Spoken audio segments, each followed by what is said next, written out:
The Christmas Tree and the Wedding by Fyodor Dostoevsky. The other day I saw a wedding. But no, I would rather tell you about a Christmas tree. The wedding was superb. I liked it immensely. But the other incident was still finer. I don't know why it is that the sight of the wedding reminded me of the Christmas tree. This is the way it happened. Exactly 5 years ago, on New Year's Eve, I was invited to a children's ball by a man high up in the business world, who had his connections, his circle of acquaintances, and his intrigues. So it seemed as though the children's ball was merely a pretext for the parents to come together and discuss matters of interest to themselves, quite innocently and casually.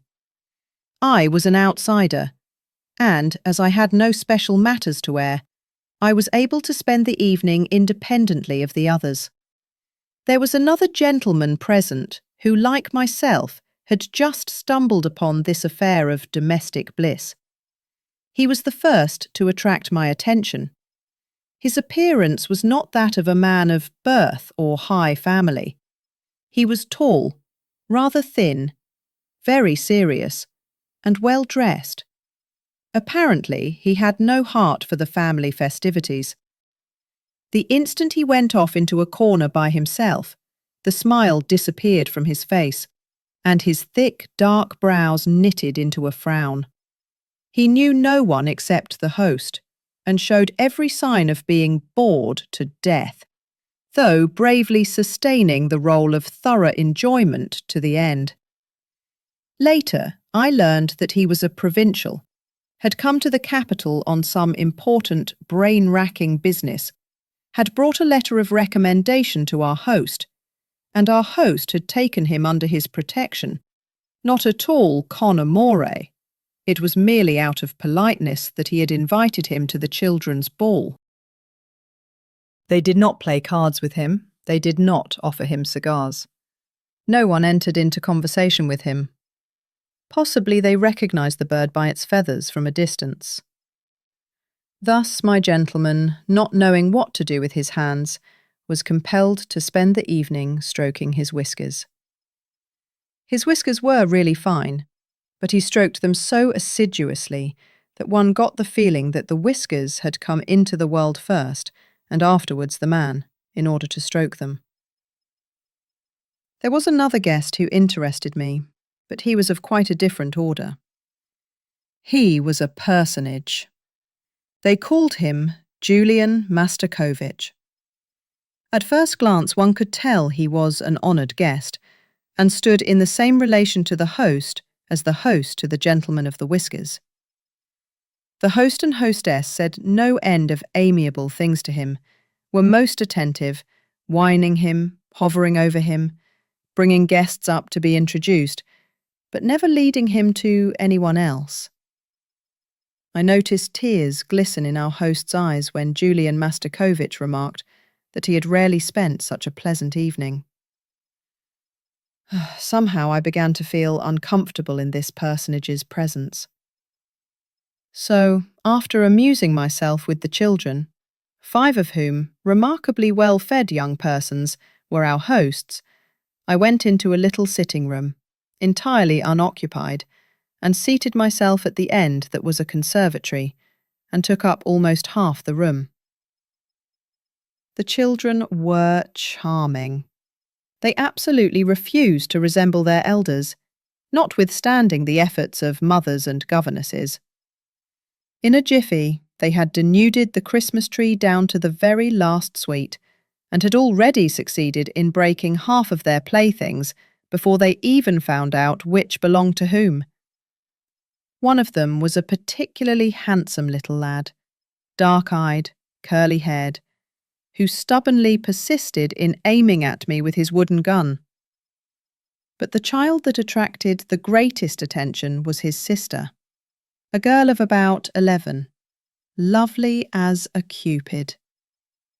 She was quiet and thoughtful, with large, full, dreamy eyes. The children had somehow offended her, and she left them and walked into the same room that I had withdrawn into. There she seated herself with her doll in a corner. Her father is an immensely wealthy businessman, the guests informed each other in tones of awe. 300,000 rubles set aside for her dowry already. As I turned to look at the group from which I heard this news item issuing, my glance met Julian Mustakovich's. He stood listening to the insipid chatter in an attitude of concentrated attention, with his hands behind his back and his head inclined to one side. All the while, I was quite lost in admiration of the shrewdness our host displayed in the dispensing of the gifts. The little maid of the many-ruby dowry received the handsomest doll, and the rest of the gifts were graded in value according to the diminishing scale of the parents' stations in life. The last child, a tiny chap of 10, thin, red-haired, freckled, came into possession of a small book of nature stories without illustrations, or even head and tail pieces. He was the governess's child. She was a poor widow, and her little boy, clad in a sorry-looking little nankeen jacket, looked thoroughly crushed and intimidated. He took the book of nature stories and circled slowly about the children's toys. He would have given anything to play with them, but he did not dare to. You could tell he already knew his place. I like to observe children. It is fascinating to watch the individuality in them struggling for self-assertion. I could see that the other children's things had tremendous charm for the red-haired boy, especially a toy theatre in which he was so anxious to take a part that he resolved to fawn upon the other children. He smiled and began to play with them. His one and only apple he handed over to a puffy urchin whose pockets were already crammed with sweets, and he even carried another youngster pickaback, all simply that he might be allowed to stay with the theatre. But in a few moments an impudent young person fell on him and gave him a pummelling. He did not dare even to cry. The governess came and told him to leave off interfering with the other children's games, and he crept away to the same room the little girl and I were in. She let him sit down beside her, and the two set themselves busily dressing the expensive doll. Almost half an hour passed, and I was nearly dozing off as I sat there in the conservatory half listening to the chatter of the red-haired boy and the dowered beauty, when Julian Mastakovich entered suddenly. He had slipped out of the drawing-room under cover of a noisy scene among the children. From my secluded corner, it had not escaped my notice that a few moments before he had been eagerly conversing with the rich girl's father, to whom he had only just been introduced. He stood still for a while, reflecting and mumbling to himself, as if counting something on his fingers. 300, 11, 12, 13, 16. In 5 years. Let's say 4%, 5 times 12, 60, and on these 60, let us assume that in 5 years it will amount to, 400. But the shrewd old fox isn't likely to be satisfied with 4%. He gets 8 or even 10 perhaps. Let's suppose 500, 500,000 at least, that's sure. Anything above that for pocket money. He blew his nose and was about to leave the room when he spied the girl and stood still. I, behind the plants, escaped his notice. He seemed to me to be quivering with excitement. It must have been his calculations that upset him so. He rubbed his hands and danced from place to place, and kept getting more and more excited. Finally, however, he conquered his emotions and came to a standstill. He cast a determined look at the future bride and wanted to move toward her, but glanced about first. Then, as if with a guilty conscience, he stepped over to the child on tiptoe, smiling, and bent down and kissed her head.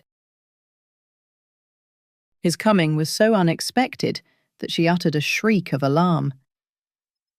"What are you doing here, dear child?" he whispered, looking around and pinching her cheek.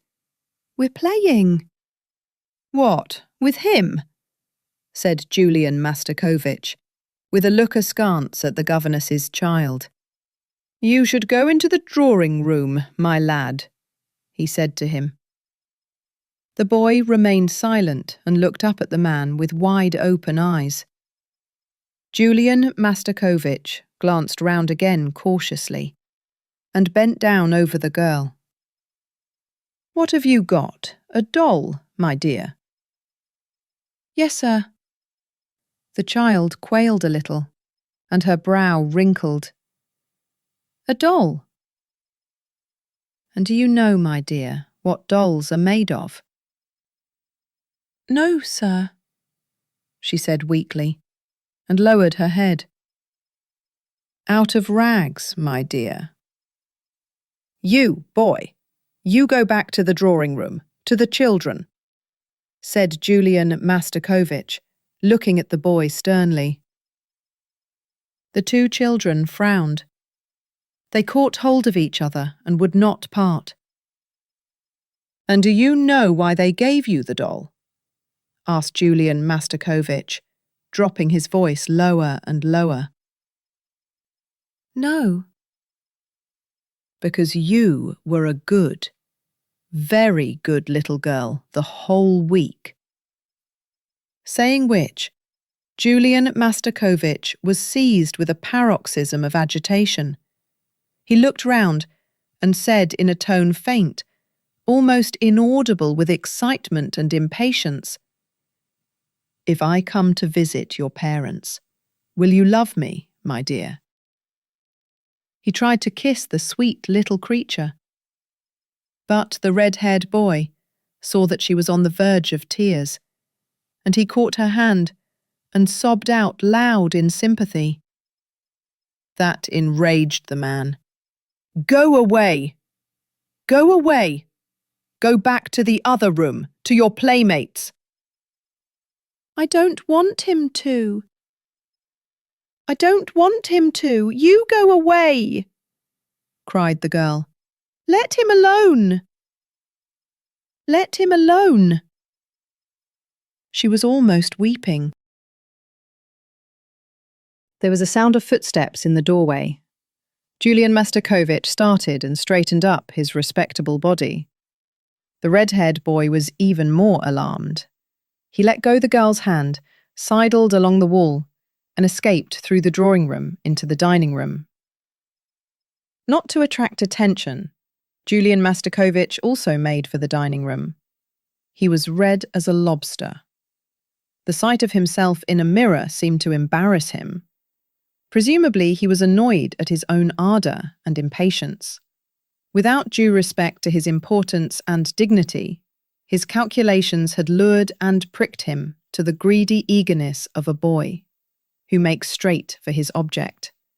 Though this was not as yet an object, it only would be so in 5 years' time. I followed the worthy man into the dining room, where I witnessed a remarkable play. Julian Mastakovich, all flushed with vexation, venom in his look, began to threaten the red-haired boy. The red-haired boy retreated farther and farther, until there was no place left for him to retreat to, and he did not know where to turn in his fright. "Get out of here! What are you doing here?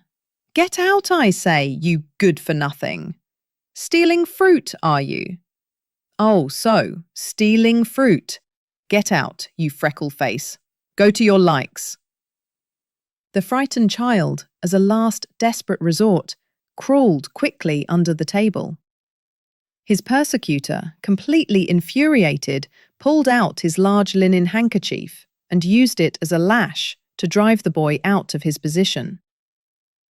Here I must remark that Julian Mastakovich was a somewhat corpulent man.